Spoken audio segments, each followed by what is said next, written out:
Niels art of teaching या चॅनलवरती आपल्या सर्वांचं स्वागत आहे. विद्यार्थी मित्रांनो, मुख्यमंत्री लाडका भाऊ योजना म्हणजेच मुख्यमंत्री युवा कार्य प्रशिक्षण योजना ही जी योजना आहे विद्यार्थी मित्रांनो, या योजनेचे विद्यार्थ्यांनी जे जॉईन केलेले आहेत हे संपूर्ण 1,10,000 विद्यार्थी आहेत. या सर्व विद्यार्थ्यांकरिता आनंदाची बातमी अशी असणार आहे की विद्यार्थी मित्रांनो, आपण लढा सुरू केलेला आहे आणि या लढ्याला यश येणं नक्कीच आहे. परंतु असा विषय आहे की आपले जे विद्यार्थी आहे या विद्यार्थ्यांचे जे पहिल्या राऊंडला जॉईन झालेले आहेत किंवा पहिल्या वेळेला जे जॉईन झालेले आहेत हे संपूर्ण 1,10,000 विद्यार्थी आहेत आणि त्यांची राहिलेली आता फक्त 3 महिने राहिले आहेत किंवा कुणाचे 2 महिने राहिले आहेत विद्यार्थी मित्रांनो. मग अशा विद्यार्थ्यांना विषय आलेला आहे की ज्या विद्यार्थ्यांनी आता लढा सुरू केलेला आहे या विद्यार्थ्यांनी आपला मुद्दा असा आहे की कालावधी वाढवून देण्यात यावं. मग या विद्यार्थ्यांना काय प्रॉब्लेम होणार आहे किंवा यांना कोणत्या समस्या येणार आहे, याच्यानंतर जे 6 महिने झाल्यानंतर जे विद्यार्थी नवीन जॉईन होणार आहेत यानंतर आपला जो काही अकाउंट असणार आहे किंवा आपली माहिती फ्रीज केली जाणार आहे की याच्यानंतर तुम्हाला लाभ मिळणार नाही.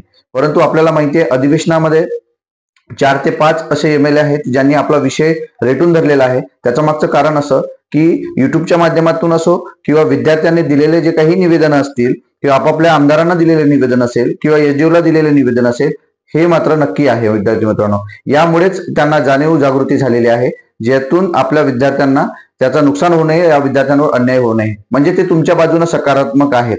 म्हणजे विरोधक असो की मग ते शासनातील कोणतेही आमदार असो, आपल्याला माहिती आहे विद्यार्थी मित्रांनो की दिलेला शब्द मुख्यमंत्र्यांनी पाळावा, दिलेला शब्द उपमुख्यमंत्र्यांनी पाळावा आणि दिलेला शब्द हा उद्योजकता मंत्री जे मंगलप्रभात लोढा यांनी पाळणं गरजेचं आहे.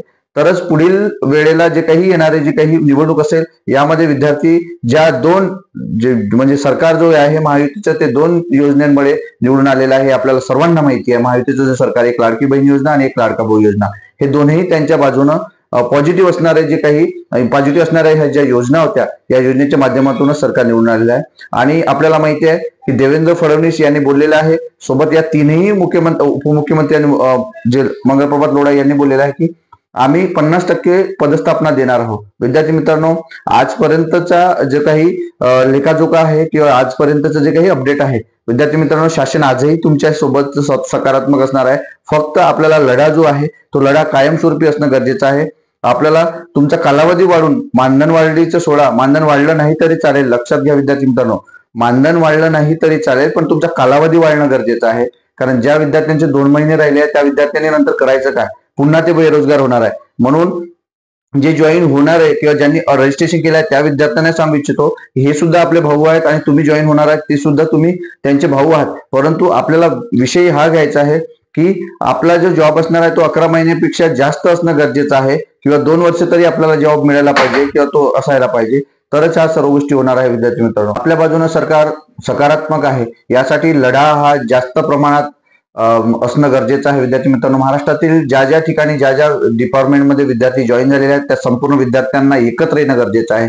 यासाठी प्रत्येक तालुक्याच्या ठिकाणी जे वेगवेगळे विभाग असतील, ग्रामपंचायत मध्ये काम करणारे वर्कर असतील, म्हणजे आपले विद्यार्थी असतील किंवा मग विद्यार्थी मित्रांनो शिक्षक म्हणून काम करणारे असतील, स्वयंसेवक म्हणून काम करणारे असतील, या सर्व विद्यार्थ्यांनी एकत्र येणं गरजेचं आहे. आपल्याशी कोणी जुळलेलं असेल तर त्यांना जोडण्याचा प्रयत्न करा. त्यांना आपल्या युट्यूबचं लिंक सुद्धा पाठवा. आपलं जे स्नेहनील्स आर्ट ऑफ टीचिंगचा जो चॅनल आहे त्याची लिंक सुद्धा पाठवा. व्हॉट्सअप ग्रुप आहे आणि टेलिग्रामचा सुद्धा ग्रुप आहे. विद्यार्थी मित्रांनो, आपल्या इतर तालुक्याच्या ठिकाणी काम सुरू आहे. विद्यार्थी मित्रांनो, याशिवाय आपल्याला पर्याय नाही आणि ही जाणीव जागृती करणं गरजेचं आहे.